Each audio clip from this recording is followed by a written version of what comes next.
Hello दोस्तों, आपका स्वागत है हमारे यूट्यूब चैनल ऑलवेज न्यू 142 पर। तो मेरे भाई हम लोग पढ़ेंगे क्लास 10th भारतीय वन ज्योग्राफी का अध्याय नंबर 9 परिवहन, संचार और व्यापार। कल हम लोग इसका एक वीडियो दिए थे। ऐसे 2 वीडियो हैं हमारे चैनल पर, इसका पार्ट 1 और पार्ट 2 करके हैं, जिसमें हमने भारत की जो परिवहन व्यवस्था है इसके बारे में हम लोग विस्तार से चर्चा किया था कि भाई परिवहन किसे कहते हैं। तो आप लोग देखे होंगे कि परिवहन का मतलब होता है किसी वस्तु को या किसी व्यक्ति को एक स्थान से दूसरे स्थान तक लाना या ले जाना क्या कहलाता है? परिवहन कहलाता है। और परिवहन के हमारे यहाँ कई साधन उपलब्ध हैं, जिनमें स्थलीय मार्ग है। स्थलीय मार्ग में हम लोग 2 चीजों का उपयोग करते हैं, एक रेल और एक अन्य प्रकार के छोटे मोटे जो ट्रांसपोर्ट हैं, जैसे बस हैं, ट्रक है, नहीं यानी सड़क यातायात, रेल यातायात। इसके अलावा हम लोग जल मार्ग का भी उपयोग करते हैं, क्योंकि भारत में बहुत सारी नदियां हैं।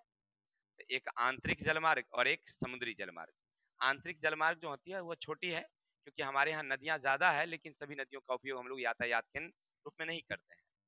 लेकिन हमारे देश का जो 70% विदेशी वस्तुएं हैं वो किससे आती है? तो बड़ी बड़ी जो बंदरगाह हैं वहां से बड़ी बड़ी नावें चलती है, यानी जहाज, और उससे हम लोग यातायात करते हैं, यानी समुद्री यातायात हमारी इससे पूरा हो जाता है। हमारे देश में दोनों व्यवस्थाएं हैं। अब चलते हैं, तीसरा हमारी वायु मार्ग है। तो वायु मार्ग सबसे तेज यातायात का साधन है, और इसका उपयोग हम लोग खास करके यातायात में व्यक्तियों को लाने ले जाने के लिए करते हैं। भारी वस्तुएं उसमें यातायात में नहीं लाई जाती है। लेकिन कभी कभी क्या होता है कि जो शीघ्र खराब होने वाली चीज है या जो बेशकीमती चीजें होती हैं उसको लाने ले जाने के लिए हम लोग वायु मार्ग का ही उपयोग करते हैं। ऐसे इसका उपयोग सैनिक कार्यों में ज्यादा होता है, क्योंकि बड़े बड़े सैनिक क्षेत्र जो होते हैं वह हमारी दुर्गम स्थानों पर होते हैं, और दुर्गम स्थानों पर यातायात सुविधा पहुंचना संभव नहीं होता है। तो ऐसी स्थिति में हम लोग अति शीघ्र पहुंचाने के लिए किसका उपयोग करते हैं? वायु मार्ग का उपयोग करते हैं, यानी कि हेलीकॉप्टर का। और इसके लिए हमारे यहाँ एक और व्यवस्था शुरू की गई थी, जिसका नाम था पवन हंस हेलीकॉप्टर सेवा। हमारे देश में ये भी व्यवस्थाएं, इसके अलावे और सारी सुविधाएं बनाई गई। इसके अलावा हमने देखा था कि एक परिवहन का एक सबसे उत्तम साधन बनाया गया, जिसका नाम है पाइपलाइन। गैस, तेल, जल, इसके यातायात में हम लोग उसका उपयोग लेते हैं, किसका? पाइपलाइन का। और इसमें सबसे अच्छा साधन इसलिए माना जाता है क्योंकि सबसे सुरक्षित होता है, धरातल के नीचे से ले जाया जाता है, किसी तरह की कोई जमीन का भी उपयोग नहीं हो पाता है, आना किसी तरह की हानि। अगर मान लो बस ट्रक से ले जाएंगे तो उसके लिए फिर क्या होनी चाहिए? हमारे पास सड़कें बनानी होगी, और उतनी सड़कें यानी उतनी जमीनें आपकी बर्बाद होगी ना। आप पाइपलाइन से ले जाने से क्या होता है कि उतनी सड़कें बर्बाद नहीं होती है, तो सुविधाजनक आसानी से हम लोग उसको ले जाते हैं। इतनी तो कम से कम बचत तो हो रही है ना। ये सब सुविधाएं कुछ हो जाती है और आसानी से हम लोग ये उपयोग भी कर लेते हैं। इसके बाद हमने देखा था कि हमारे यहाँ का संचार व्यवस्था। तो हमने देखा कि हमारे यहाँ संचार के भी कई साधन थे, एक जनसाधारण थे और एक व्यक्तिगत थे। व्यक्तिगत में होता है इंटरनेट, मोबाइल, ये क्या है? हमारे व्यक्तिगत संचार के साधन है। जबकि रेडियो, टेलीविजन, समाचार पत्र, सिनेमा, मुद्रण, ये सब क्या है? सार्वजनिक है, यानी सब लोगों के पास। तो कभी कभी ऑब्जेक्टिव में पूछता है कि सार्वजनिक साधन कौन है संचार के? ऑप्शन में रहेंगे जैसे मोबाइल, इंटरनेट, फिर रहेंगे समाचार पत्र या रेडियो। मान लीजिए समाचार पत्र रहेगा या रेडियो रहेगा एक जगह, तो क्या ऑप्शन में मारेंगे हम लोग? तो समाचार, क्योंकि वो सार्वजनिक है। और निजी वाले में कौन रहेंगे? तो मोबाइल है निजी वाले, क्योंकि वो समाचार का एक सिंगल साधन होता है, जिस व्यक्ति के पास होता है उसी को समाचार उसको मिलता है, वो चाहे फिर डेवलप करे नहीं। तो इस तरह से हम लोग इसके बारे में देखा, और फिर व्यापार के बारे में हम लोग देखे। लेकिन आज पढ़ेंगे हम लोग लघुतरीय क्वेश्चन। तो चलते हैं हम लोग लघुतरीय क्वेश्चन की तरफ। क्वेश्चन नंबर 1 क्या है सुनिएगा,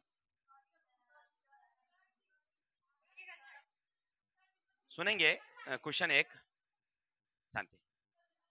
परिवहन और संचार के आधुनिक साधनों को हमारे राष्ट्र की जीवन रेखा क्यों माना जाता है? सुनेंगे। प्रश्न क्या कहता है? परिवहन और संचार के आधुनिक साधन। हमारे परिवहन के भी आधुनिक साधन है और संचार के भी आधुनिक साधन है। अच्छा, परिवहन के आधुनिक साधन का क्या मतलब? अरे परिवहन तो हम लोग पहले भी करते थे, लेकिन पहले जाते थे हम लोग बैलगाड़ी से, घोड़े गाड़ी से, ऊंट गाड़ी से ना। हाँ, ऊंट गाड़ियां अपने यहाँ, अरे ऊंट नहीं चलती है, जहाँ राजस्थान है, गुजरात है, वैसे राज्य में तो ऊंट गाड़ियां चलती है नहीं।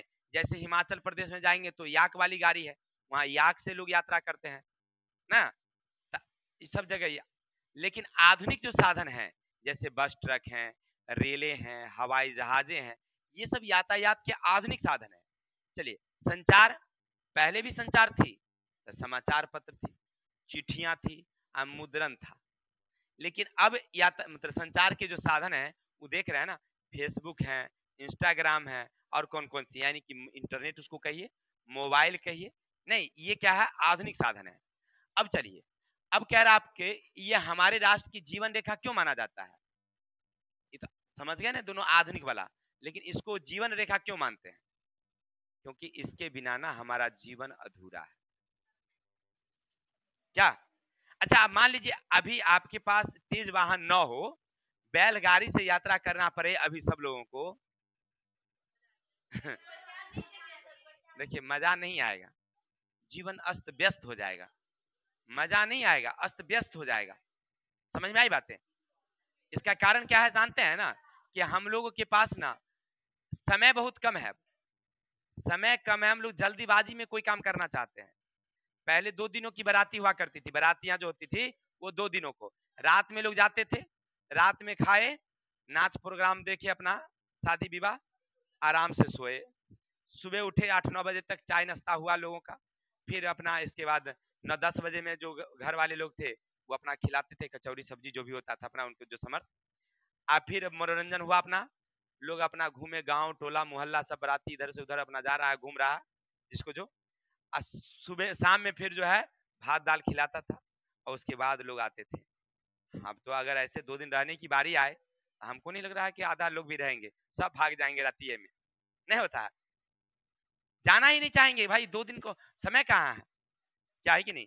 तो कहने का मतलब ये है कि हमारे पास समय ही नहीं है, लेकिन हमें ये सब नहीं लिखना है, लिखना क्या है तो सुनिएगा, लिखेंगे परिवहन और संचार आधुनिक साधन है, क्योंकि इससे हमारी आर्थिक व्यवस्था प्रभावित होती है, इससे हमारी आर्थिक व्यवस्था प्रभावित होती है, इससे हमारे उद्योग, हमारे परिवहन, हमारे जीवन सभी प्रभावित होती है, इसलिए इसे कहते हैं हम लोग जीवन रेखा। अगर आधुनिक साधन ना हो संचार के, आधुनिक परिवहन ना हो, तो हमारी जीवन अस्त व्यस्त हो जाएगी, परेशानियां बढ़ जाएगी, इसीलिए इसको क्या कहते हैं हम लोग, जीवन रेखा कहते हैं। हमारी जीवन ना हाथ में रेखा ना, रेखा, यही रेखा बन चुका है वो, ठीक है। चलिए चलिए बातें नहीं करते हैं, सुनेंगे, भारत में सड़कों के विकास तेजी से हो रहा है, इस कथन की पुष्टि कीजिए। सुनिएगा, भारत में ना सड़कों का विकास तेजी से हो रहा है, इसके बारे में बताइए। तो हम लोग पढ़े थे ना बुआरी, हमारी देश जब आजाद हुई थी तब मात्र कितना सड़क था, एक कितना बताए थे उस समय, तो हमारी देश जब आजाद हुई 1947 में, तो 3.48 लाख किलोमीटर सड़कें थी हमारे यहाँ। लेकिन अब तक हमारी, यानी कि जब 1962 की बात करते हैं, सॉरी 2013 में हमारी कुल लंबाई कितना हो गई है, 78,168, ऐसे हमारी लाख किलोमीटर हो गई है, यानी हम लोग कितने गुना बढ़ गए हैं। 78 में भाग कर दो, 78 में भाग कर दो किससे, 3 से, 3 दुनिया 6, एक नतिया 27, यानी 29 गुना हम लोग सड़क कितना बढ़ा लिए हैं, समझ रहे हैं ना बात को। तो हमारे देश में सड़क का विकास हुआ कि नहीं हुआ, बहुत ज्यादा हुआ। इसी तरह से रेले में भी विकास हुई है, उसी तरह से हवाई जहाज में विकास हुई है, कोई दिक्कत। चलिए तो समझते हैं फिर से, क्या लिखेंगे आप लोग, भारत में सड़कों का विकास तेजी से हो रहा है, इसका कारण मतलब इसमें पुष्टि करने के लिए कहता है, तो लिखेंगे भारत में जो सड़क परिवहन है वह तेजी से बढ़ा है, क्योंकि देश जब हमारा आजाद हुआ था तो हमारी सड़कों की कुल लंबाई थी 3.48 लाख किलोमीटर, लेकिन आज हमारी सड़कें यानी 2012 तक हमारी सड़कों की लंबाई हो गई है 78,818 लाख किलोमीटर, अर्थात इतनी ज्यादा सड़कें बढ़ी है। इसका मतलब है कि हमारे देश में सड़क परिवहन तेजी से बढ़ रहा है। इसी तरह से रेल में भी हमारी तेजी से वृद्धि हुई है। जब हमारा देश आजाद हुआ था तो रेलें इतनी नहीं थी, आज हमारी 63,000 से ऊपर किलोमीटर हम लोग चलते हैं, यानी कहने का अर्थ है कि हमारे देश में परिवहन क्या हो रहा है, तेजी से बढ़ रहा है। थोड़ा सा किताब दे देंगे ठीक रहेगा।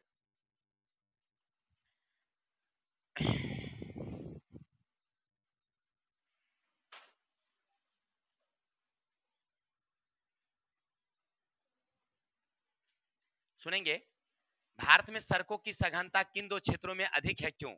अब देखिए आपसे पूछा जा रहा है कि भाई भारत में सघनता सड़क का, तो हम लोग पढ़े थे कि सड़कें ज्यादा कहाँ मिलती है, तो सड़कें दो जगह ज्यादा मिलती है, जहां उद्योग ज्यादा होगी, समतल मैदान होगी, जहां कृषि कार्य के लिए सुविधा उपलब्ध होगी और जनसंख्या ज्यादा होगी। तो इन सब जगहों पर सड़क का जो निर्माण होता है ना, विकास होता है, ज्यादा होता है। जहां मरुस्थलीय है, जहां पठारी इलाका है, पहाड़ है, आबादी कम है, तो वहां पर सड़क का निर्माण क्या हुआ है, कम हुआ है। अब कहता है भारत में किन किन क्षेत्रों में, तो देखिए भारत में एक है गंगा का मैदान, यानी ले लीजिए आप पंजाब से बंगाल तक, यानी बंगाल से लेकर के पंजाब तक जो समतल मैदान है ना, इसमें सड़क का विकास बहुत ही ज्यादा हुआ है। कभी भारत का मैप देखना, कौन वाला, परिवहन वाला, तो रेल का परिवहन का जब मैप देखोगे ना, तब पूरे उत्तर भारत में ना पते नहीं चलेगा कि कहाँ पर आदमी बसा हुआ है, सब जगह रेल ऐसे ऐसे करके छा गया है, इतनी रेलें हैं वहां पर। मैंने पूरे उत्तर भारत में रेल बहुत ज्यादा विकास हुआ, क्यों भाई, जनसंख्या ज्यादा है और यहाँ पर परिवहन की सुविधा ज्यादा नहीं रहेगी तो कठिनाइयां ज्यादा होगी, इसीलिए यहाँ पर ज्यादा बनाई गई है, नंबर एक। दूसरा कारण है समतल भूमि है, तो बनाना भी क्या हो जाता है, आसान हो जाता है।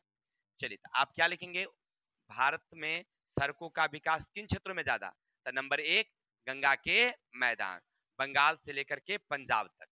दूसरा सुनिएगा, भारत का जो मैप देखे होंगे ऐसे, ये जो देखे होंगे ये तटीय मैदान, ये भी समतल मैदान है, ये भी क्या है हमारी, ये जो केरला है, तमिलनाडु है, आंध्र प्रदेश है ना, ये महाराष्ट्र है, तो इन सारे क्षेत्रों जो तटीय मैदान, तो आप लिख सकते हैं भारत, दक्षिणी भारत के तटीय मैदान, दक्षिणी भारत के जिनमें है केरला है, तमिलनाडु है, आंध्र प्रदेश है और महाराष्ट्र है ना, इन राज्यों में भी सड़क का विकास तेजी से हुआ है। कोई दिक्कत, तो सड़क का विकास कहाँ कहाँ, तो दो, एक है गंगा के मैदान और दूसरा है दक्षिण भारत के तटीय मैदान। अब आगे चलेंगे, कुछ महत्वपूर्ण राष्ट्रीय महामार्गों की चर्चा। देखिए बाजी, हमारे भारत में महामार्गों की संख्या तो बहुत ज्यादा है, हम लोग पढ़े थे कि हमारे देश में जो महामार्ग हैं उनकी संख्या लगभग 266 है। कितनी है, 266। और इन 266 राष्ट्रीय महामार्ग में सब तो महत्वपूर्ण नहीं है, कुछ हैं जो ज्यादा महत्वपूर्ण है, जिनमें नंबर एक पर आता है राष्ट्रीय राजमार्ग संख्या एक, राष्ट्रीय राजमार्ग संख्या एक जो दिल्ली से अमृतसर जाती है। दिल्ली से कहां जाती है, अच्छा, दिल्ली भारत की राजधानी और अमृतसर पंजाब का एक शहर है, ठीक है। अब देखिए वो पंजाब ना हमारे भारत की सबसे एक अमीर राज्यों में समझिए तो गिना जाता है। वहाँ उद्योग, कृषि के साथ साथ उद्योग भी है, वहाँ दोनों चीज है, उद्योग भी है और कृषि भी है, तो इसीलिए उसका हमारे जीवन में बड़ा महत्व है। तो उसको कनेक्ट करने के लिए जो मेन रोड है ना, उसको ग्रैंड ट्रंक रोड कहिए या राष्ट्रीय राजमार्ग संख्या एक कहिए, ये ज्यादा है।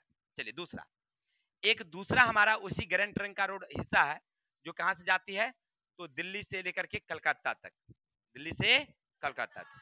अब ये दोनों शहरों को जोड़ने के लिए ग्रैंड ट्रंक रोड 2 कहिए या राष्ट्रीय राजमार्ग संख्या 2, पहले तो ये एक ही नाम था लेकिन अब हो गया है 2, उधर कर दिया है राष्ट्रीय राजमार्ग संख्या 1, इधर कर दिया राष्ट्रीय राजमार्ग संख्या 2।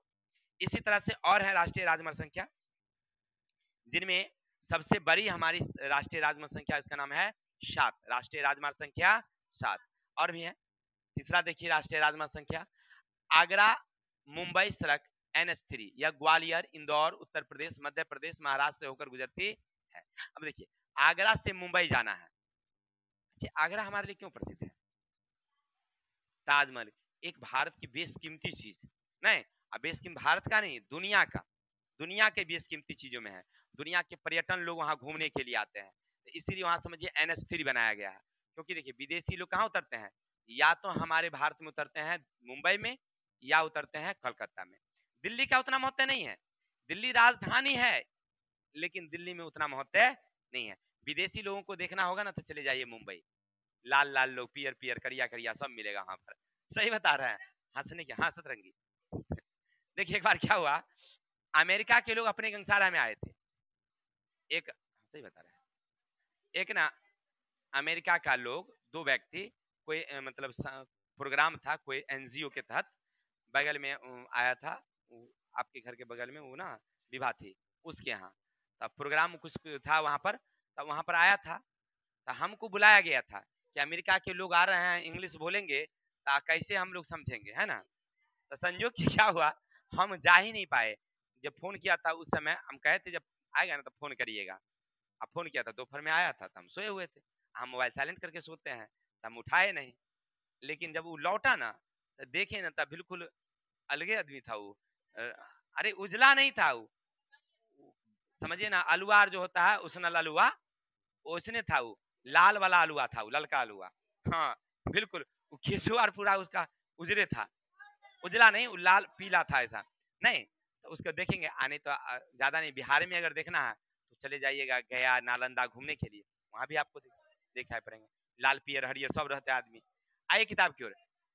तो आगरा, आगरा हमारे लिए महत्वपूर्ण है। मुंबई से आगरा जाने के लिए NH3। तीसरा, चेन्नई मुंबई सड़क या बंगलुरु बेलगाम और पुणे से होकर के जाती है। अगला है जो NH4 कहलाती है, NH4। और चेन्नई बड़ोदरा सड़क NH5 कहलाती है। तो आपको 3-4 गो याद रखना है, बस ज्यादा नहीं। आपसे क्या कह रहा है देखिए, कुछ महत्वपूर्ण राष्ट्रीय महामार्ग। तो नंबर 1 में राष्ट्रीय राजमार्ग संख्या 1, वो कहां से कहां जाती है, तो दिल्ली से अमृतसर। राष्ट्रीय राजमार्ग संख्या 2 जो दिल्ली से कलकत्ता तक। राष्ट्रीय राजमार्ग संख्या 3 जो आगरा से मुंबई तक। हो गया, इतनी रखिए ना याद, 3 को कम से कम। चलिए आगे चलते हैं। भारत को रेल मार्गों से क्या स्थान मिला है, भारत को रेल मार्गों से क्या स्थान मिला है। पहाड़ी भागों की अपेक्षा मैदानी भागों में रेल मार्गों का अधिक विस्तार है, क्यों। अब देखिए हमें कह रहा है भाई कि रेल मार्ग के क्षेत्र में भारत कैमे नंबर पर, तो एशिया में नंबर 1 और विश्व में नंबर 2। क्या गड़बड़ा गया क्या,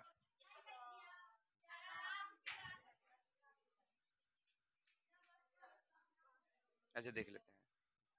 अच्छा चलिए ना, थोड़ा सा मिस पॉइंट हो गया है छापने में। हाँ भाई, क्या क्या लिखा है वो, लाभ मिला है।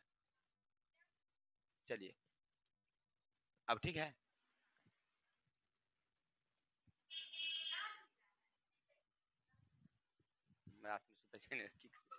चलिए भाई, भारत को रेल मार्ग से क्या लाभ मिला है, पहाड़ी भागों की अपेक्षा मैदानी भागों में। देखिए रेल से क्या फायदे, ये हमसे पूछ रहा है रेल से क्या फायदे। रेल देखो यातायात का ना सबसे सरल और सस्ता साधन है सड़क परिवहन में।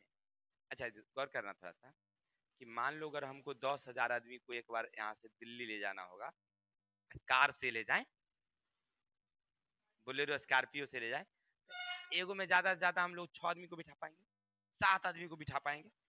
मान लीजिए बोलेरो 7 सीटर कहलाती है तो 7 आदमी ना, वो हमें अच्छा से नहीं बैठ के जाएगा, लेकिन चलो मान लो बैठा के जाएंगे। अब 10,000 में 7 से भाग कर दीजिए तो कम से कम कितना, कितना बोलेरो लगेगा, 1200-1300, 1200-1300 लगेगा, पूरा रोड यार भर जाएगा। नहीं भर जाएगा, एक बार 1200-1300 बोलेरो चल दे तो रोड में जगह नहीं मिलेगा, कितना तेल जलेगा। अब देखिए रेल क्या करती है, आराम से एकदम इतना लोगों को एक बार पैक कर लेती है, बिठा लेती है, आराम से लोग सूत के जावे, उठ के जावे, खेलते जावे, हंसते जावे। कोई दिक्कत होता है क्या, है कि नहीं, सुविधाजनक है कि नहीं। इतने लोगों को यातायात कराती है कि नहीं कराती, भारी से भारी सामान को ले जाती है ना। तो कहने का अर्थ है कि लिखेंगे भारत को रेल मार्ग से बहुत ज्यादा लाभ मिला है, और हमारा भारतीय रेल जो है वो एशिया में नंबर 1 और विश्व में नंबर 2 पर है। लाभ क्या मिला समझ गया ना, क्योंकि वह एक साथ अधिक से अधिक लोगों को सुरक्षित सस्ते दरों पर यातायात कराती है। दूसरा, भारी से भारी सामान को भी ले जाती है। हो गया क्लियर। अब चलते हैं दूसरा पॉइंट, मैदानी भागों में रेल मार्गों का अधिक विस्तार हुआ है। देखिए रेल मार्ग जो चलती है वो ज्यादा समतल में चलती है ना। अगर मान लीजिए पहाड़ी इलाका में चलना होगा उसको, ऐसे करके उसको ऊपर में चढ़ाइएगा तो इंजनिया तो चल जाएगी और डब्बे पीछे से खुल के भाग जाएगी, क्योंकि डब्बा नजर आता है चुंबक में, चुंबक से टल रहता है, देखे कि नहीं देखे। हाँ एगो रहता है हुक, रहता है मैं हुक से फंसा देता है, ऐसे करके करी पहुंच फंसा देता है। लेकिन कहीं कहीं पर देखेंगे कि वो डब्बा में डब्बा, आज कहीं मान लीजिए ऊपर चढ़ गया और पीछे डब्बा रहता है वजनदार, नहीं रहेगा वजनदार, ले भैया घुड़कना शुरू हो जाए पीछे के मुँह, सब चढ़ाएगा डायरेक्ट, पटरी उटरी से उतर जाएगा, नहीं उतर जाएगा, ऐसे उतरती नहीं है जल्दी, क्योंकि उसका पटरी देखे है ना, एगो रेल का चक्का का जो बॉडी रहता है ऐसे रहता है, चक्का का बॉडी, नहीं समझे वैसे, ऐसे समझे, ऐसे दो लो, चलिए बाजी, तो हम लोग पढ़ रहे थे कि पहाड़ी इलाकों में अगर रेलवे परिवहन बनाएंगे तो ऐसी स्थिति में क्या होगी कि रेलें जब ऊपर चढ़ती है ना तो गिरने की संभावनाएं अधिक रहती है, तो ज्यादा रेलें ऊपर नहीं चढ़ सकती है। अब रही बात मैदानी भाग में, तो समतल रहता है और रेलें समतल में ज्यादा आसानी से चलती है, इसीलिए समतल भागों में इसका विस्तार अधिक हुआ है, नंबर एक। नंबर दूसरा, भाई आबादी कहाँ ज्यादा है, पहाड़ी इलाका में या समतल में, तो समतल में ज्यादा है तो रेल कहाँ चलेगी, पहाड़ में जाके, समतल में चलेगी, इसीलिए समतल भागों में विस्तार भी ज्यादा हुआ है। कोई डाउट?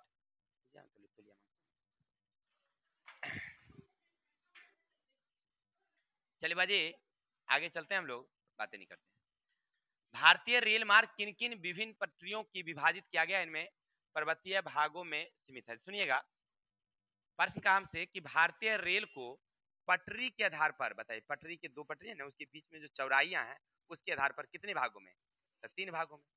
पहला कौन था, चौड़ी रेल लाइन, दो पटरियों के बीच की दूरियां थी 1.676, कितने मीटर, या दशमलव न दीजिएगा था 1676 मिलीमीटर। दूसरा था एक मीटर गेज जिसमें था 1.000 मीटर, और तीसरा था 610 से 700 कुछ 712 ही रखिए मिलीमीटर, यानी कहने का अर्थ है 762 है, चलिए तो 762। अब समझ गया है ना, देखिए क्वेश्चन समझिएगा फिर से, हमें कह रहा है कि पटरियों की चौड़ाई के आधार पर भारतीय रेल को कितने भागों में, तो 3। पहला है चौड़ी रेल लाइन, इसकी दो पटरियों के बीच की दूरी 1676 मिलीमीटर। दूसरा है मीटर गेज, दो पटरियों के बीच की दूरी 1 मीटर यानी 1000 मिलीमीटर कहिए, ठीक है ना। और तीसरा है संकीर्ण रेल लाइन, जिसमें दो पटरियों के बीच की दूरी 762 से 610 मिलीमीटर। अब आपसे कह रहा है तब पर्वतीय भाग में कौन, तो संकीर्ण रेल लाइन, पर्वतीय भाग में कौन बनाया गया है, संकीर्ण रेल। आगे चलो आगे चलते हैं बाजी, सुनिएगा फटाफट, थोड़ा सा लेट हो रहा है, डिले हो रहा है थोड़ा सा। क्वेश्चन नंबर 8 सुनना मेरे भाई, दक्षिण भारत के किन राज्यों में रेल मार्ग की सघनता पाई जाती है।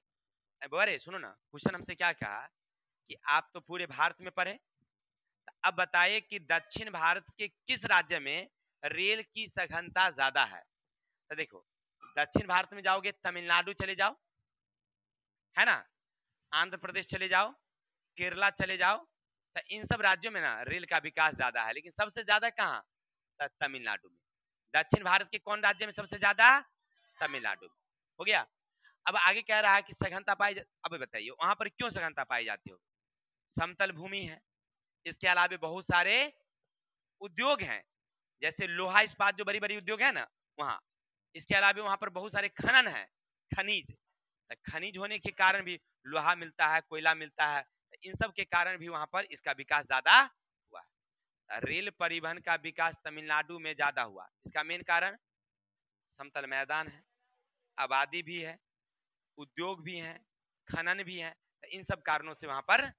चलिए अब आगे चलते हैं, भारत के दो आंतरिक जल मार्ग, देखिए हम लोग भारत में जल मार्ग से यात्रा करते नहीं करते हैं, तो कौन कौन दो जल मार्ग का नाम बताइए। तो हम लोग पढ़े थे एक गंगा नदी में इलाहाबाद से हल्दिया तक, इलाहाबाद से हल्दिया तक जो 1600 कितना किलोमीटर जाती है, बता रहे तुरंत बता रहे हैं, 1620 किलोमीटर है।